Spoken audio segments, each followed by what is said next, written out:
a nossa casa espírita, né, por mais simples, mais assim, humilde que seja, por mais tranquila que seja, vamos dizer assim, ela, ou com mais problemas que ela tenha, ela foi edificada na espiritualidade, né? Foi escolhido na espiritualidade aquele mentor, a planta da casa, né? A planta da casa, ela foi toda projetada, né? Na espiritualidade, e muitos daqueles, né? Que vieram para implantá-la, e muitos de nós somos espíritos que nos comprometemos, né? Em ajudar a implantar. Porque ajudar a implantar um centro espírita é ajudar a implantar a doutrina espírita no Brasil, vamos dizer assim. Né? E quando a gente volta para trás, que a gente vai estudando toda a história da doutrina, a gente começa a observar, começa a ver projeto, né? Espiritual, que é o projeto espiritual, né? Que é a implantação da doutrina espírita no Brasil. E aí, gente, vocês estão me ouvindo ainda bem? Alô? Eu estou ouvindo bem. Não, é porque veio um papelzinho aqui, um negocinho dizendo para mim que o meu áudio está meio afetado. Mas vocês estão te ouvindo bem? Eu estou ouvindo bem. Bom. Também estou. Ah, que bom. Bom, essa história, né, sobre a casa espírita, e toda esse trabalho, essa luta, porque nada foi fácil, né? Quando a gente entra na nossa casa e os amigos, tudo muito lindo, e todos os segmentos, né? Sociais, e todos os segmentos etários dentro da nossa casa, desde a criança, o bebezinho, até a pessoa. Isso tudo, gente, foi uma luta, foi uma construção. Não caiu do céu, foi tudo muito construído. E quem pode, eu convido vocês a assistirem, tá? No site da ARAI, do Sérgio, lá na parte da ARAI, da área de ações estratégicas, a gente tem um material muito rico. Um desses materiais são várias dessas reuniões das casas espíritas pioneiras, né? Esse projeto de preservação da memória, que já começou há muito tempo, nessa diretoria foi criada o projeto Pioneiros, que é para você trazer à luz, falar sobre, né, a história de cada casa, a história desses pioneiros, desses espíritos que vieram e passaram por tantas dificuldades, mas com muita fé, muita perseverança, mantiveram, né? Fizeram com que a nossa casa estivesse em pé até hoje. Então, assistam as Casas Espíritas Pioneiras. Esse é um trabalho que tem à frente o Rubens, que está aqui conosco. É um trabalho belíssimo. E eu digo belíssimo mesmo, porque a cada apresentação é de chorar, é muito emocionante. Porque quando você vê a história do Amparo Teresa Cristina, de um discípulo de Jesus, ou de qualquer casa das nossas casas, quando você vai estudar aquilo, que você vai pesquisar e que você vai conhecer, você fica emocionado. E você até agradece a Deus, que aí é aquela coisa do pertencimento. Meu Deus, graças a Deus que vocês me colocaram nessa casa, né?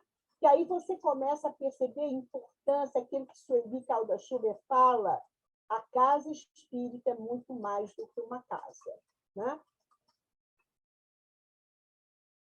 Então, esse é o projeto Pioneiros, que foi criado agora com a Ângela como diretora da área de ações estratégicas, o Rubens estando à frente. É um trabalho belíssimo, porque cada casa, né, eles foram buscar as casas mais antigas, né? Então, e está vindo, né, Hugo? Vindo, está chegando. E aí, o Projeto Pioneiros, as pessoas, quando eram convidadas da casa, saíam correndo, né? Procurando as fotografias, procurando os documentos, procurando as atas, para poder contar a história. Muitos centros já tinham mais ou menos a sua história já organizada, elaborada, mas outras chegaram a colocar, eu tive que procurar, aí as pessoas mais velhas tinham material dentro de casa, e é essa que é a campanha da preservação da memória, passa por isso, para que cada centro procure preservar a sua documentação, todo esse acervo, esse suporte da memória, porque senão daqui a pouco não vai sobrar mais nada e não vai ter o que contar, porque vai se passando as gerações e aí aquilo vai ficando esquecido e não pode, né? Eu até coloquei aqui, fiz questão de colocar aqui esses retratinhos desses homens incríveis que fizeram o Pacto Áureo 65 anos. Pacto Áureo, não, esse ano não é, acho que ele já não é mais, acho que é mais, Pacto Áureo é mais tempo. Então, vocês veem, gente, quando eu fiz uma palestra agora sobre o Luiz Vasconcelos, eu li o livro dele todo e tal, é tão impressionante quando você vê a história desses homens, o que esses homens despenderam da sua vida, do dia a dia, do seu dinheiro, com toda a família ali, levando junto, porque esses homens eles fizeram grandes mudanças, né? Se não fossem esses homens, Pacto Áureo, por exemplo, é o documento mais importante da doutrina, porque foi a unificação. Sem unificação não haveria mais doutrina espírita, né? Que é uma história lindíssima de se ler, né? Então, são homens valorosíssimos que a gente tem que olhar para trás e ver a trajetória com tanta fé, uma convicção, uma força moral, assim, de ideal da doutrina, que fez com que a gente chegasse até agora. Porque se esses homens não passam, não lutam, não haveria... A situação seria muito diferente, né? Eu acho. Então, existe um pensador chamado o Piano Bezerra de Menezes. Por acaso ele tem esse nome. Mas ele é um pensador, um filósofo, ele pensa os museus, ele pensa a memória, ele é um pensador. Então, na revista do Patrimônio Histórico e Artístico Nacional, falando de identidade cultural e arqueologia, ele diz assim: se não houver memória, a mudança será sempre fator de alienação e desagregação. Imagina a gente sem memória, a família sem a memória, né? Pois não existiria uma plataforma de referência e cada ato seria uma reação mecânica, uma resposta nova e solitária a cada momento. Seria um caos. Não teríamos referência para qualquer tipo de mudança, né? Um mergulho do passado esvaziado para o vazio do futuro. É a memória que funciona como instrumento biológico, cultural, de identidade, de conservação, de desenvolvimento. Ele está falando sobre a memória de uma maneira geral. Nós podemos pensar, né?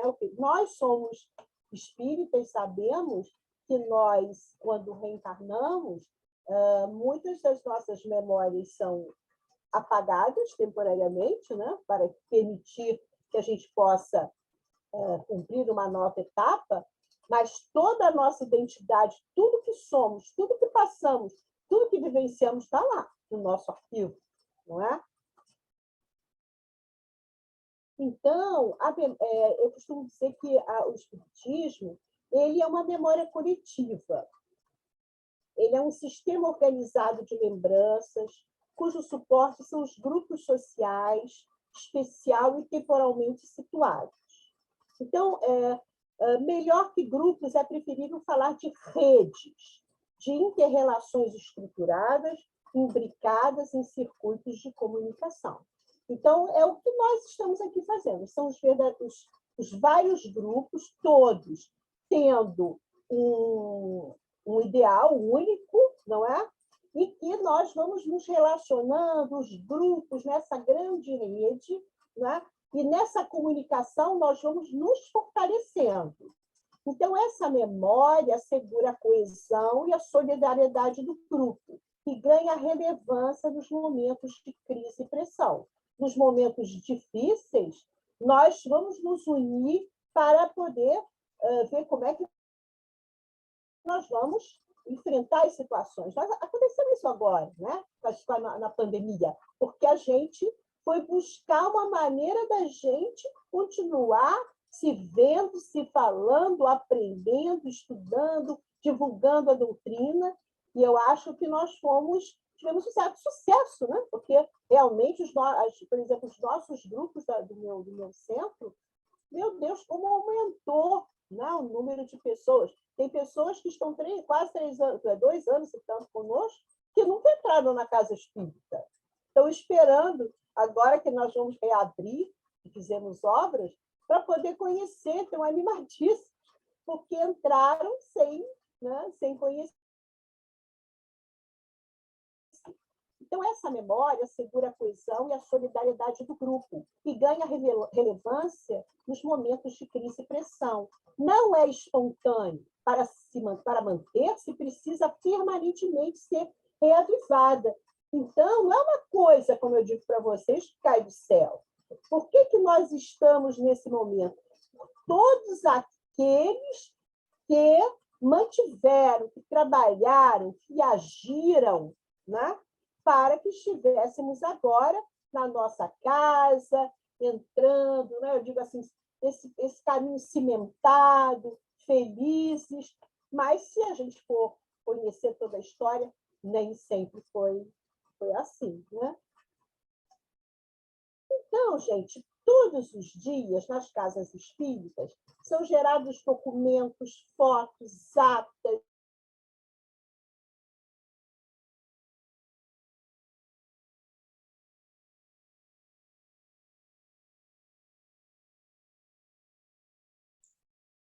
Acho que a Jurema congelou.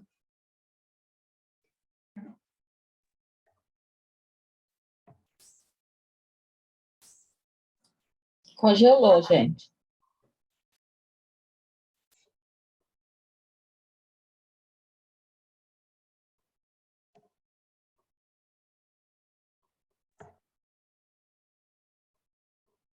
Paulo, você tem o WhatsApp dela? Pede para ela sair. Estou mandando, para ela sair, mensagem para ela agora. Estou mandando a mensagem para ela agora. Aqui, ó. Jurema.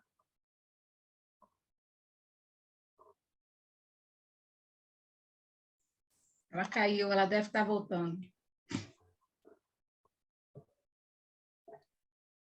Tá.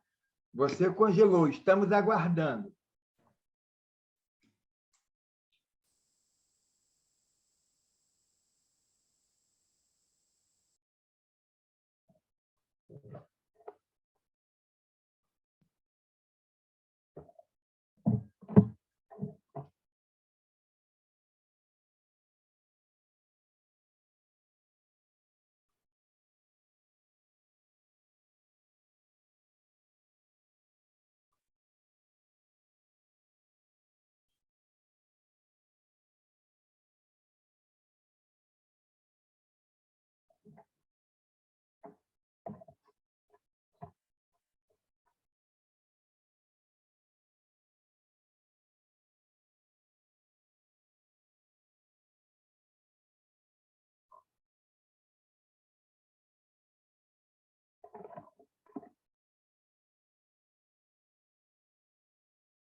Paulo, fala um pouquinho aí do que você sabe de memória espírita, do trabalho que você faz, quanto a gente aguarda.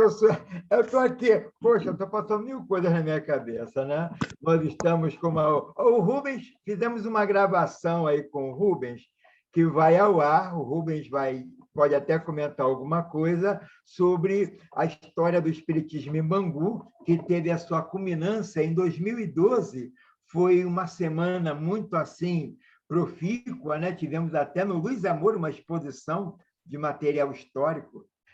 Para quem é do movimento, vai lembrar, é aquela camisa que tem a chaminé da fábrica Bangu, Jesus de um lado e Kardec do outro. Foi uma inspiração do Jones, se eu não me engano, e nós continuamos guardando esse material, mexendo, né?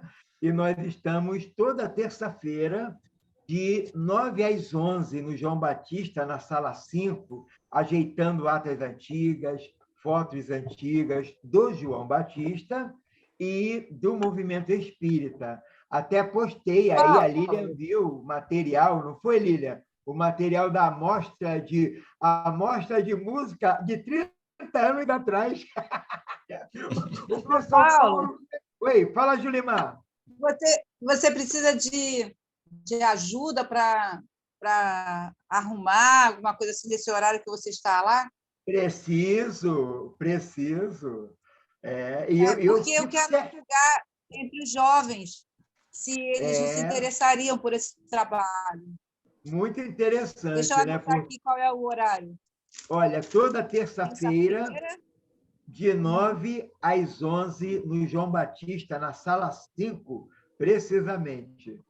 A gente fica revendo material, separando, e aí a gente pede sempre ajuda ao pessoal da ARAI, muito eficiente. Estou enchendo tua bola, hein, Rubens? Ó, o pessoal Você é amigo, né? Amigo é para isso, né? Aí, ó, que nos auxilia, né? Antes da Jurema, até a Jurema voltar, eu estive no treinamento com a Jurema, no CERJ. E a Jurema falando muito de documento, de ata, de não sei o quê, e aquilo foi me dando uma agonia. E eu fui e levantei a mão. Aí ela, pois não, pode falar. A Jurema. Aí eu falei assim, mas você só está falando de documentos. O centro que eu frequento tem relógio, tem mata-borrão, tem cadeiras. Aí eu fui falando, né? Tem o quadro de Kardec, quadro de Leopoldo Machado, tem um livro lá, o Livro dos Médiuns de 1900, o livro mais antigo, é o de 1904, o João Batista é de 1920. Então, nós temos Livro dos Espíritos de 1920, Comendador com 2 M's, farmácia com PH, usavam muito, né? Aí o Rubem pode falar aí, ó, usavam muito Y, né? Y, PH, MM, comendadora com 2 M's. E ali esse material está lá numa exposição permanente no João Batista, né? Completou 102 anos. E, gente, é emocionante ver assim fotos antigas, preto e branco, aquela coisa lá do... Aí, ó, a Lilian conheceu, seu Carlinhos, Carlos Angélice, Orandi, Carlos Angélice, aí, ó, fotos do Orandi no tempo que ele tinha cabelo, aí eu lembrei da Mauri, uma vez o Amauri foi fazer uma palestra e ele falou assim, gente, eu conheço o Paulo desde o tempo que eu tinha cabelo e o dele era preto. Aí eu falei, o Amauri, não precisava. Então, são coisas que a gente lembra com alegria, né? Os encontros, Noite da Mulher Espírita, né? Aí a Lília, né? De onde surgiu a Congeb, né? Aí a gente observa a Semana do Jovem, meu Deus do céu. No 10º ano da Semana do Jovem, reuniram os horários e surgiu a Congeb, né? Então, aí, Rubens, Noite da Mulher Espírita. Está pensando nisso? Paulo. Qualquer cheiro de naftalina é mera coincidência. Paulo, deixa eu fazer uma pergunta, isso é uma ideia, né? A gente tinha que arrumar um jeito, eu sei que dá trabalho, mas a gente tem que ir para trabalhar, de estar apresentando esse material, inclusive, para o jovem, né? Assim, até de uma forma artística, ou montar como se fosse um museu em que eles passariam por essas estações e teriam lá as pessoas apresentando isso. De repente, até a ideia para a gente fazer uma Congeb em cima disso.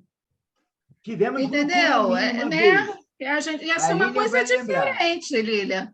Acho que a gente podia pensar numa coisa dessa. né? É interessante. Entendeu? Montar um tema. Vamos pensar.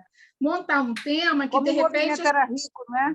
Não é, Ju? É A mesmo. gente começa com isso e depois vai trabalhando a questão de movimento espírita, unificação, essas coisas. A gente precisa trabalhar isso com o jovem.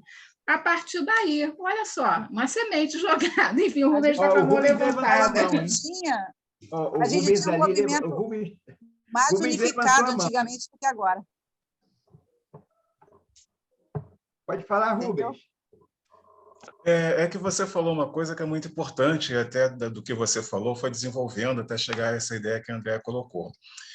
Quando a Jandira caiu, ela estava falando da questão da produção de documentos, né? E é muito importante, logicamente, nós preservarmos esse documento, porque esses documentos são as fontes primárias para nós construirmos a nossa memória. Tá? Funciona mais ou menos assim, nós temos a nossa memória e vamos buscar nas fontes primárias, se for possível, o fortalecimento dessa memória. Então, foi muito interessante quando Paulo fala, eu estava naquele dia lá no CERJ, né, das questões dos materiais, né, como o Paulo mostrou lá na Casa Pioneiras, o Mata Borrão, não foi, Paulo? Coisa linda. Por quê? Nós chamamos isso na história, né, na disciplina de história, de lugar de memória. Tá? São, por exemplo, relógios, como o Paulo falou, aqueles relógios antigos, espaços, alguma coisa assim, que vai te remeter a uma memória, a uma lembrança que vai construir essa memória. Então, é muito importante esses espaços, esses lugares de memória serem construídos, como a Andréa deu a sugestão agora, que nós chamamos de espaço-memória. É onde nós vamos colocar esses objetos, né? Como o mata-borrão, a máquina de escrever antiga, aquele relógio antigo que marcava a hora do início das reuniões, porque esse espaço, o que nós chamamos de espaço-memória, você não precisa escrever isso. Por quê? O jovem que passar, ele vai estar lá vendo o mata-borrão que era utilizado nas reuniões, nas atas dos anos 1920. De alguma forma vai remeter esses jovens a essa história e aí sim despertar a curiosidade, despertar a identidade, a ideia de pertencimento que nós precisamos ter. Então, é muito importante que se tenha os espaços de memória também dentro das casas. E não precisa ser coisa muito grande, não. Pode ser um espaçozinho, um cantinho. Nós temos em algumas casas que já mandaram foto para a gente, que fizeram isso a partir desse trabalho que nós temos com a Jurema, comigo, com outros colegas, de cuidar disso, de capacitar todos os centros, todos os dirigentes em relação a isso, que são pequenos. Uma mesa, você consegue fazer um espaço-memória. Né? Jurema voltou. Eu fiquei sem internet, gente. Vocês falando, e quem caiu fui eu mesmo. Deixa eu só voltar aqui.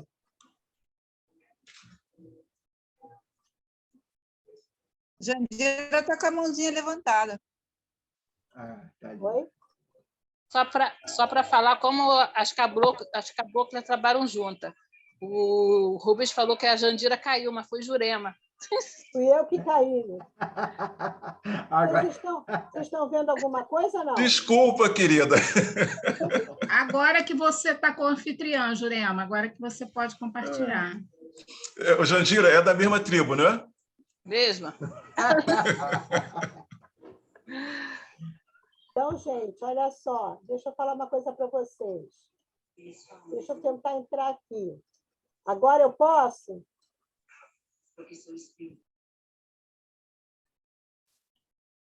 Agora eu estou tendo dificuldade aqui com o meu PowerPoint.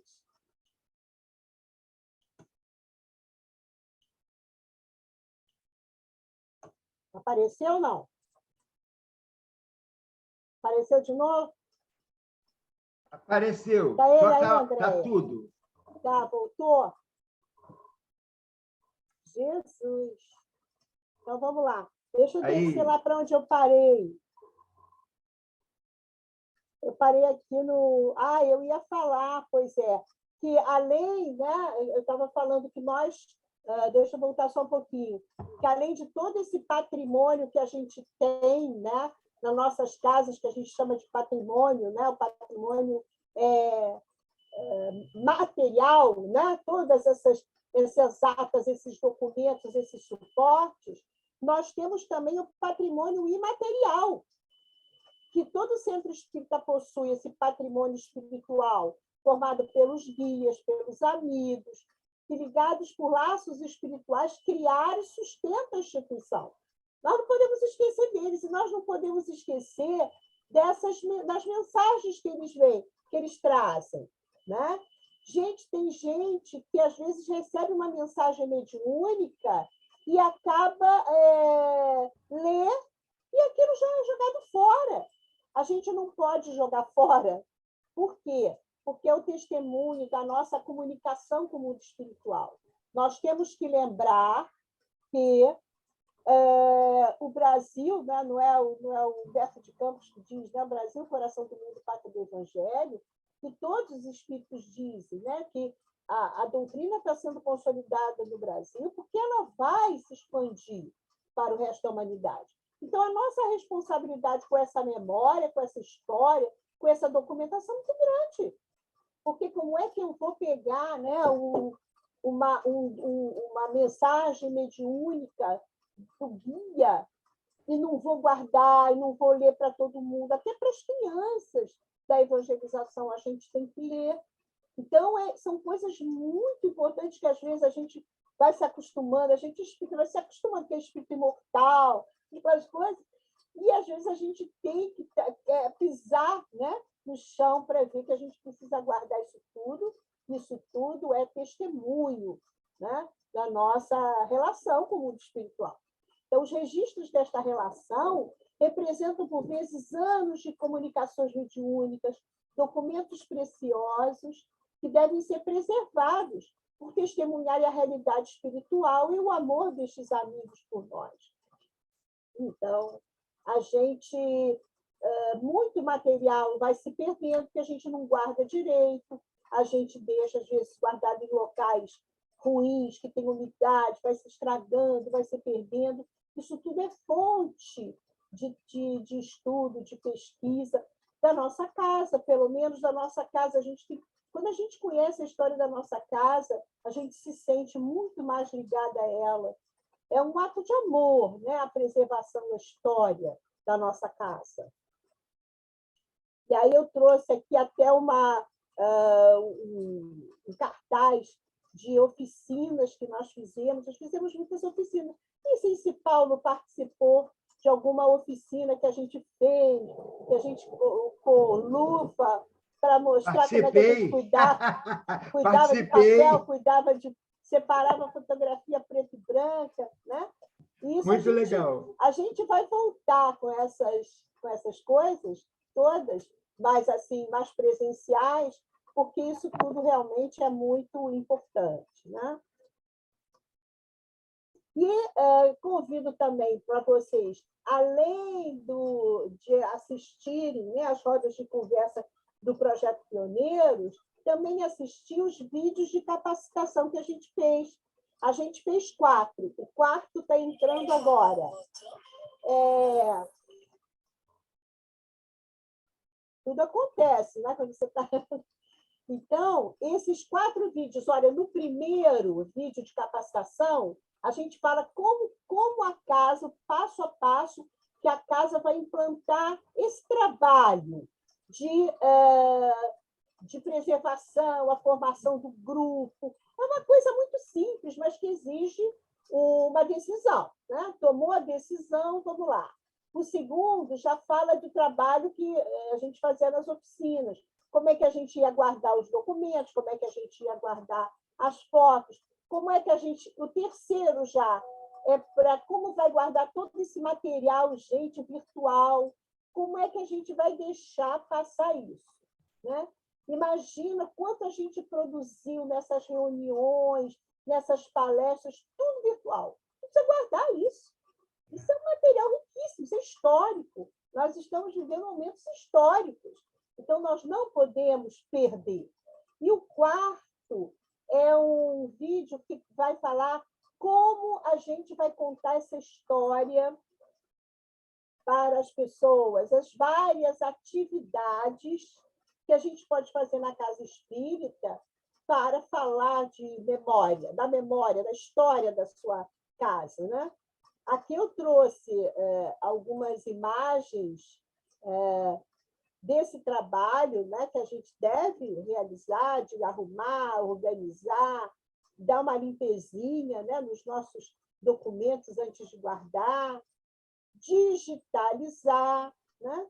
Isso a gente vai chamar os jovens, porque eles vão fazer, já nascem sabendo, que a gente sabe, né? Nós já nascem sabendo, então a gente vai dar para eles se inserirem, de serem, né, um trabalho de inclusão, e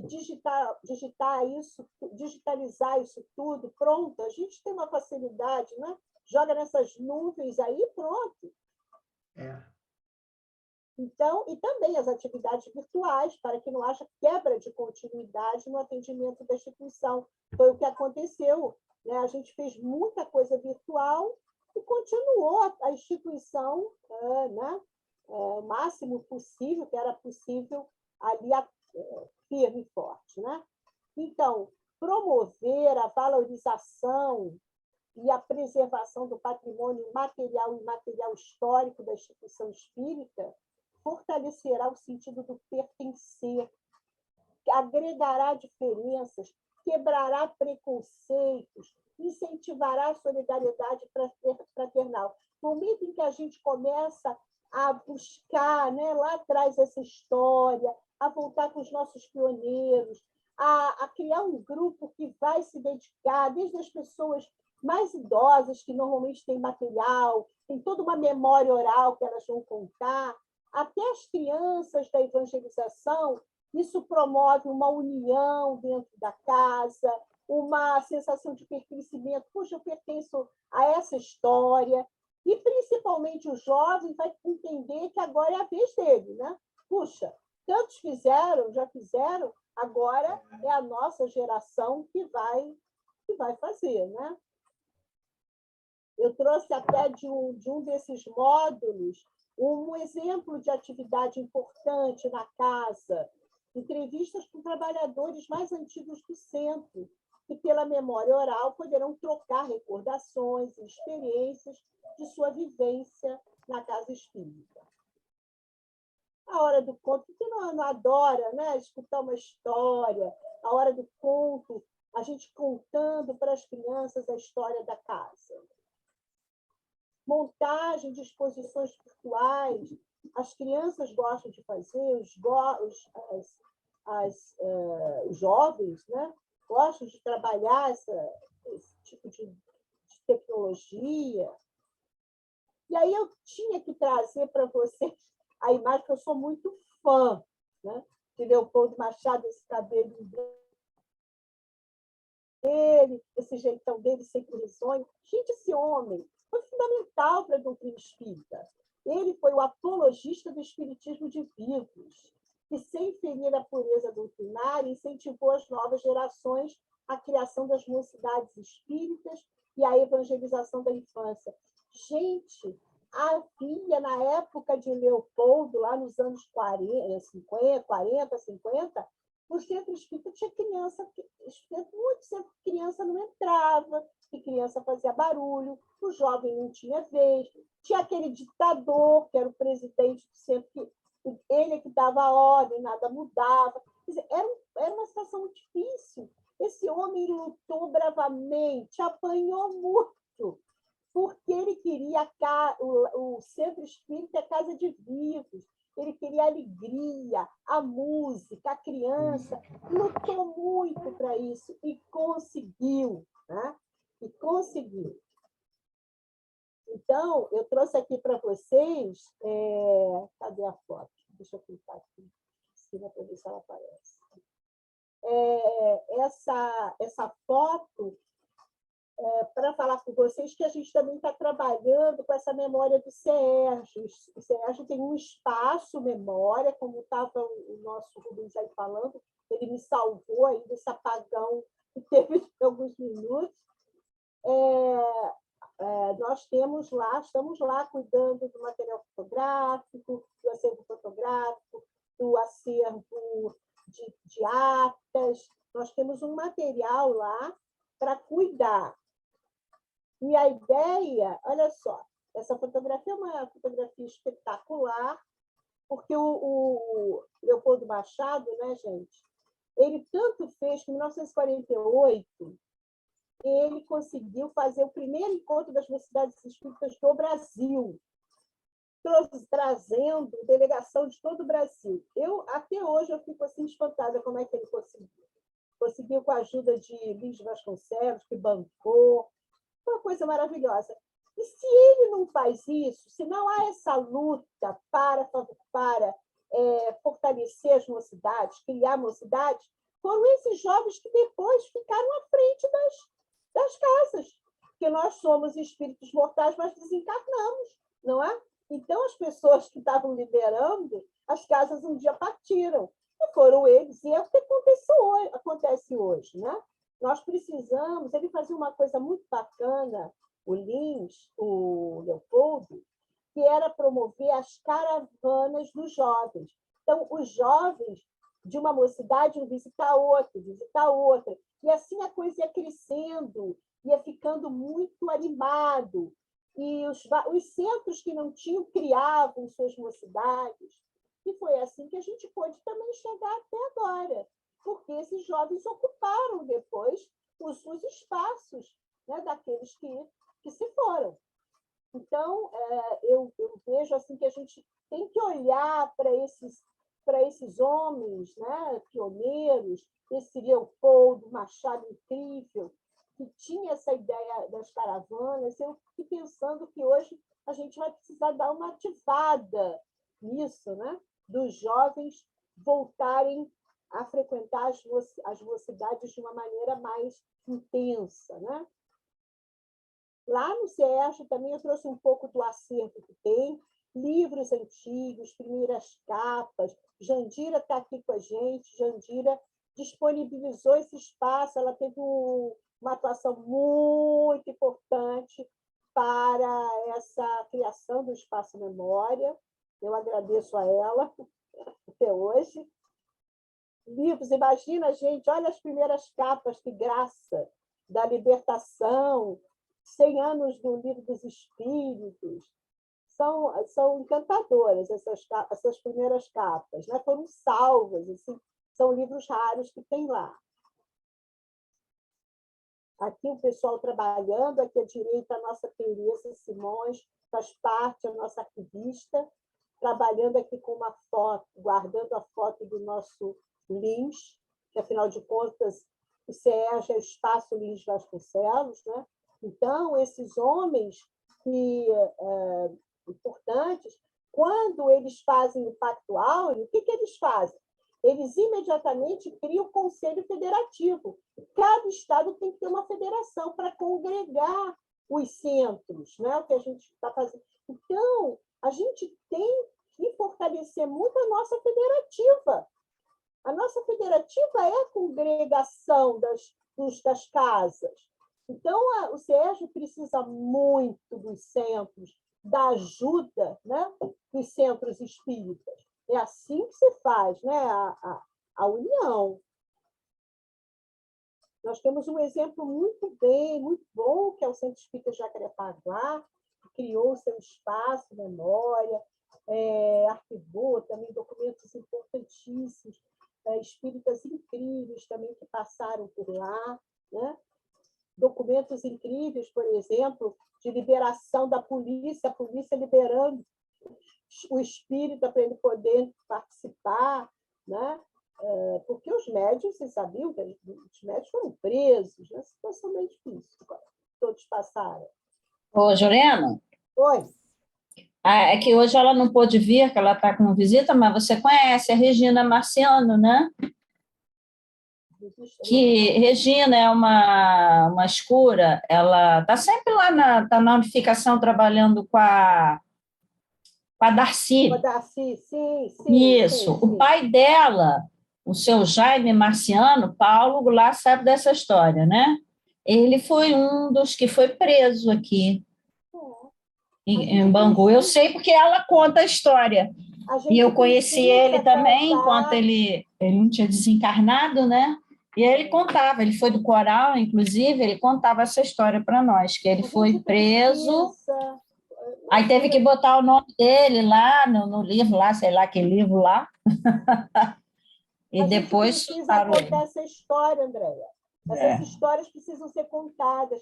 Quando a gente volta, que a gente conhece toda essa história, tudo isso fortalece a nossa fé.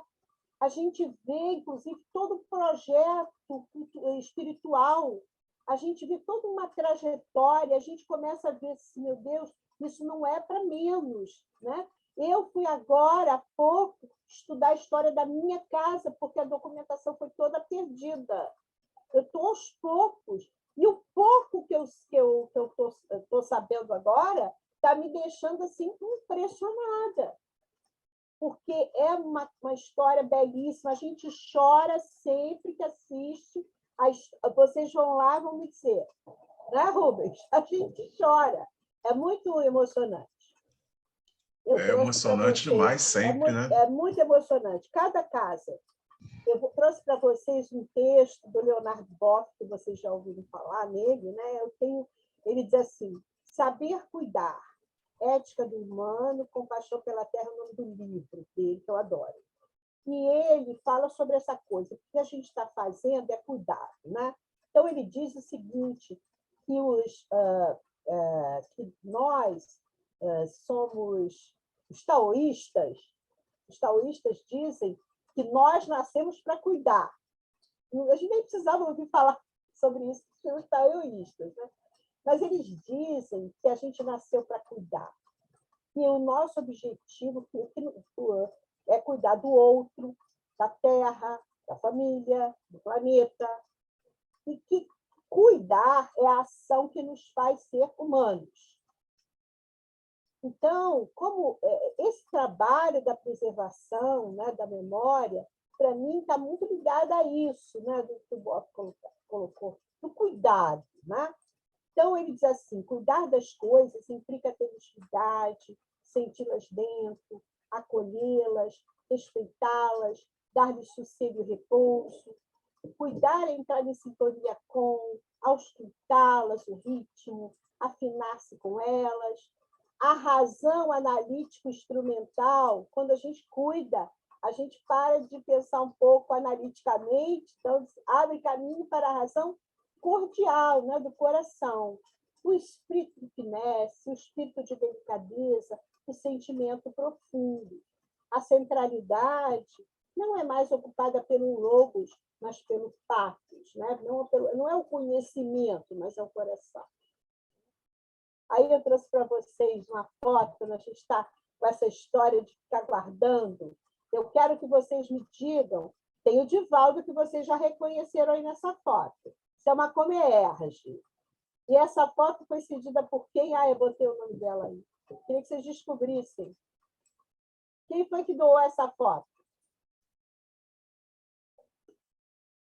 Vocês estão vendo? Oi? Está escrito, Jurema. Está escrito, né? Pois é, agora que eu vi. Queria que vocês Eu acho até que é ela aqui, né? Aqui no meio sentada. Aqui, ó. Vocês estão vendo ela aqui?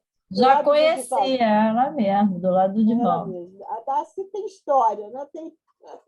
Tem terreno. Isso foi aonde? Isso foi numa Comerge, que eu fico achando que é lá a Comerge lá do Instituto? Instituto de Educação. Então eu estava nessa Comerge.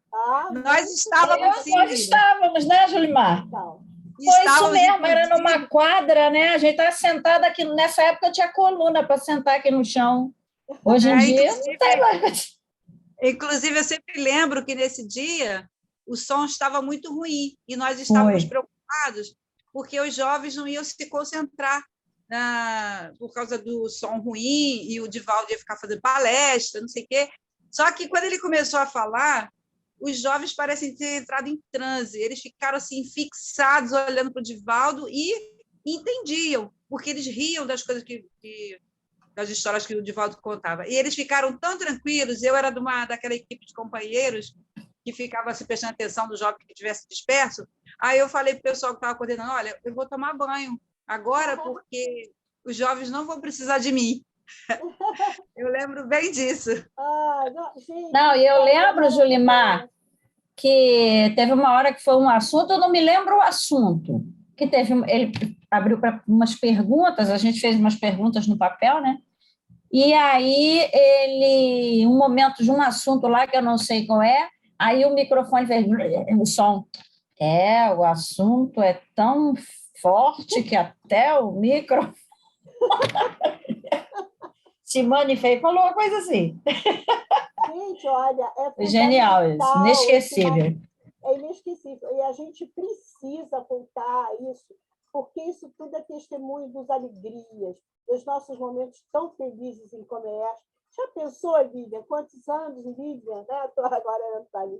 Lívia em comércio. Quantos momentos? Eu passei 8 anos no Polo 8. De vez em quando eu estou com meu filho aqui, a gente vai se lembrando como a gente era feliz nesses momentos, gente. Pelo amor de Deus, não é? Então, a gente tem que voltar a esses momentos, a essas recordações, e guardar essas fotos, essas documentações, possibilita isso para a gente. Não só os momentos de grandes alegrias e felicidades, mas dos reveses também, de como a gente conseguiu sair daquelas situações, né? Então, é muito importante essa volta, né, para o passado, até porque a volta ao passado reforça a nossa identidade. Outro dia eu estava assistindo uma palestra do Álvaro Crispino, ele falando como é que a gente vai fazer o planejamento do centro espírita do futuro se a gente não conhece o nosso centro. E para a gente poder conhecer nosso centro, a gente não conhecer todo o passado dele, a sua trajetória. Entendeu? E aí, é claro, vocês sabem que eu trabalhei na Casa Rui Barbosa muitos anos, sou museóloga, trabalhei muitos anos lá, e eu não aguento, tem que trazer o Rui. E o Rui falou de tudo. Ele diz assim, crescer é a altíssima lei dos seres, e a humanidade se engrandece pelo tempo, na história, com uma condição, que não esqueça o passado, para que não despreze o futuro. E aí eu trouxe também uma mensagem falando que nós estamos vivendo anos históricos, né, na nossa caminhada, seja pelos desafios que nós enfrentamos, seja pela criatividade, pela maneira como nós nos reinventamos, fazendo surgir novos modelos, novos paradigmas, nesse mundo que está em grande transição. Por isso, a preservação da memória assume uma importância fundamental nesse momento histórico. E trago também para vocês uma frase do Antônio de Sena, que é um espírito, vocês conheceram Antônio de Sena, foi um jornalista, trabalhava muito pela preservação da memória, e ele vem como espírito sempre trazer mensagem para a gente. Gente, às vezes eu trabalho numa reunião mediúnica, de vez em quando ele vem, e me dá uns recados. É muito interessante. Ele diz assim, olhar para o passado é dádiva da sabedoria divina para nos servir de estímulo e precioso reservatório de conteúdo no bem.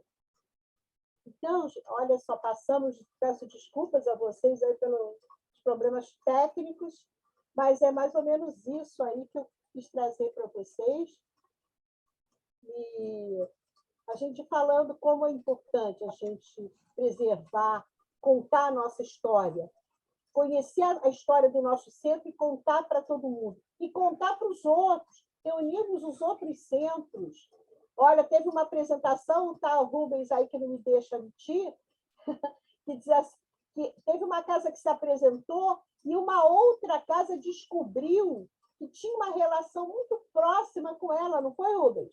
Parece que tinha sido criada a partir daquela, né? Foi a fundação tinha uma pessoa de uma determinada casa ouvindo, e ela estava também participando, e ela, a partir da narrativa da outra, ela descobriu que a fundação da sua casa foi através de um dos fundadores da casa, que era 1 ano ou 2 mais antiga, da mesma região. A gente tem laços e relações que às vezes a gente não conhece. Então, a gente precisa criar, fortalecer esses laços, essas nossas identidades, porque isso tudo reforça a identidade espírita. Nós precisamos disso. Gente, obrigada. Obrigada pela paciência. Antes de você encerrar, Julimar, fala. Pode falar, Julimar. Eu estou lembrando aqui, a Jurema está falando, eu estou lembrando que o Paulo Madeira, né? Paulo Madeira, ele é de Santa Cruz, não é? Ou de Campo Grande? Acho que é Santa Cruz, né? Ele, na casa espírita dele, ele tem um dossiê, assim, contando tudo, desde o início. A gente, quando pega aquilo, dá uma emoção e vontade de fazer igual. Foi um trabalho grande de organização. É preciso tomar iniciativa. E tem que ser uma coisa que toda casa participe. E quando você começa, vai unir as pessoas. É uma coisa entusiasmante. Tem que alguém tomar aquela decisão. Vamos lá. E não é nada complicado. Vejam o nível, o módulo 1, que está lá da capacitação, lá da preservação, que ajuda. Fala, Andréia. Mas só rapidamente, enquanto falava, eu estava lembrando aqui, que falou o seu Orandi, né? E outras coisas. Aqui em Bangu, a gente ainda tem outro referencial que a gente pode trazer esse passado por um contexto atual de discussão, porque o movimento espírita nosso de Bangu é um movimento que nasceu entre operários, porque surgiu a partir da fábrica Bangu. Então, não é não foi formado por intelectuais, foi por trabalhadores e operários. Isso é super importante. E outra coisa do Rio é maravilhosa, maravilhosa. Isso. E outra coisa, a gente tem falou do seu Jaime, eu me lembrei do seu Orandi, me lembrei de Heloísa Helena. Nós temos aqui no movimento uma presença muito significativa do negro como assim protagonistas da unificação daqui da nossa região. E isso é também algo que a gente traz para o contexto atual. Como eu falei para você, quebra preconceito. Exatamente, né? Porque a gente tem seu Orandi, que é fundamental para a gente estar aqui hoje. A gente não pode dizer que não. Né? Com certeza. E eu acho que até do ramal a gente tem, seu Orandi, incansável. A gente tem Heloísa Helena em Campo Grande, ainda tem a figura feminina, né? Que foi fundamental também. E aí tem seu Jaime, como a gente falou, o pai de Regina, seu Mazico, e se a gente for falando, vai lembrando de outras, né? Outras questões. Então, assim, e isso traz o jovem. Traz o jovem. Entendeu? Isso traz o jovem, que são histórias bacanas, e quando ele começa a trabalhar, olha, precisamos de vocês para a preservação, bota o cara para digitalizar, para trabalhar no computador, que eles vão adorar. E a gente precisa atrair os jovens, gente. Nós precisamos puxá-los de novo. E só rapidamente sobre terminar, por exemplo, uma coisa que a gente está perdendo, a gente já perdeu muito, está perdendo. Em Seropédica, a gente tem um companheiro que ele foi íntimo da dona Ivone Pereira. Ele, a esposa dele, é o sogro do Denizar. Ele foi íntimo, ele visitava, participava da dona Ivone, ele tem muitas histórias com ela, inclusive ele diz que foi evangelizado por ela. E a gente ele não está fazendo o registro dessas histórias que ele tem para contar. Entendeu? Então, quer dizer, eu acho também que é uma forma da gente estar movimentando, né? Não só o movimento, mas de estar trazendo o jovem para trabalhar nesse sentido. Eu acho que é uma maneira, a gente está tendo que descobrir estratégias para atrair os jovens. Né? Uhum. Eu sinto isso, vocês, então, que trabalham mais diretamente. E essa é uma estratégia boa, de atrair o jovem pela preservação da memória. Experiência própria. Muito legal. Então, nós agradecemos a você, Jurema, muito bom você estar conosco. Queremos logo estar juntos pessoalmente, para a gente poder se abraçar, né? Pois é. Quem sabe aí você vem visitar a gente no Polo de Comércio, está feito Com o maior prazer, vou mesmo. Tá bom? Quero agradecer ao Rubens. O Rubens? Queremos agradecer também, Rubens. A presença dele foi estratégica, foi fundamental. Eu que agradeço a vocês de estar aqui nesse evento. Foi estratégico, foi muito bom. Conhecendo novas muito pessoas. obrigado pela sua presença também, Rubens. Obrigado a vocês. Ele faz um trabalho lindíssimo junto às casas, o Rubens, e eu agradeço. Então, a gente agradece a presença de vocês. Nós agora vamos continuar com a nossa reunião administrativa, com assuntos administrativos, tá? Se quiserem ficar, estou à vontade, tá?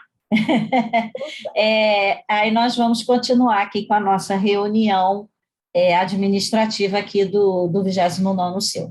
Já fica o convite para a próxima vez vocês estarem aqui conosco, tá bom? Muito obrigada. Obrigado, Jurema. Obrigado, Rubens. Tá legal. Obrigado, gente. Boa reunião aí. Boa atividade para vocês.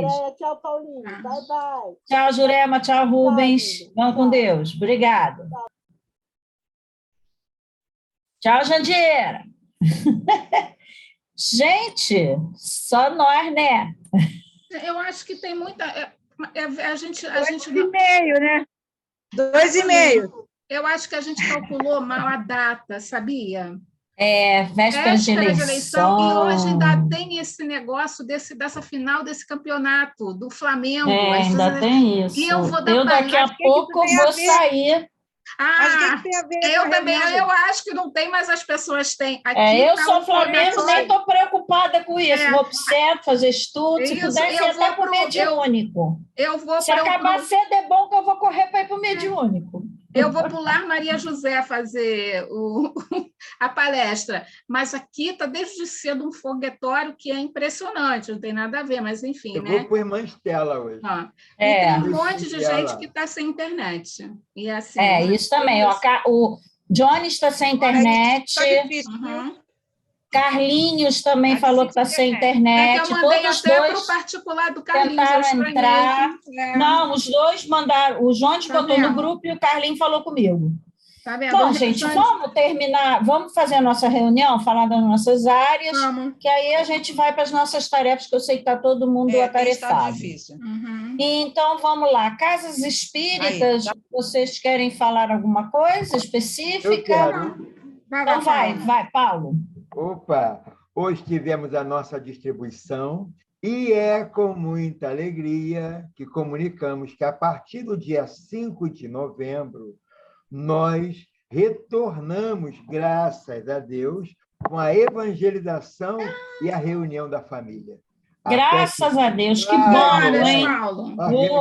Graças a Deus. Obrigado aí pelas palmas. Obrigado. Muito dia bom. 5, Paulo? 5 ou 6? Oi? 5 ou 6? É dia 5 ou dia 5? Que hora, Paulo? Olha, todo sábado de 10, a partir do dia 5 de novembro, todos os sábados de 10 a 11h30. Coordenação da Conceição. Conceição está se revelando, hein, gente? Ai, que bom. Olha, que não bom. se surpreendam se ela vir a ser presidente, porque vai ser a primeira presidente mulher do João Batista, porque que bom, a Conceição está se revelando. Olha, só show, cara. Ela é muito boa. Né? Inclusive, Paulo, ela queria sair do grupo, estou até verificando se ela ainda está, porque eu falei para ela não sair, fica, Conceição, fica, a gente não sabe o que vai acontecer amanhã, fica no grupo. Não, ela saiu, ó. Ela não está aqui, não. O grupo da evangelização do 29º, tu manda o contato para mim, Paulo, dela? Vamos retornar isso aí. Aí liga para ela, Lília. Conversa com ela. Eu não tenho o celular dela, eu procurei aqui, não está mais. Eu vou ficar manda para mim o contato.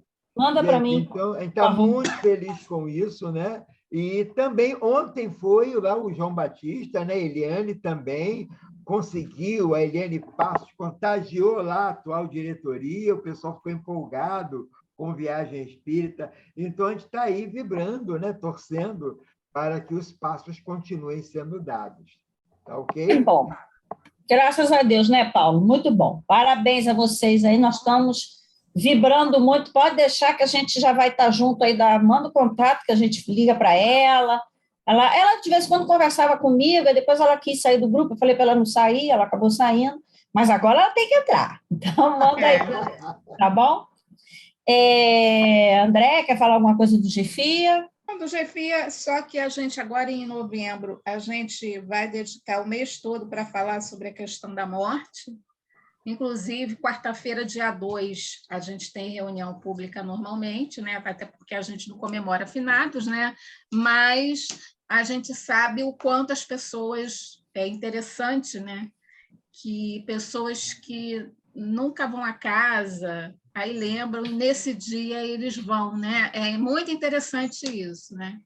E aí a gente botou mesmo diretamente finados, esclarecimentos sobre a morte, a ICLEA que vai fazer o estudo, e durante o mês todo a gente vai falar sobre essa questão.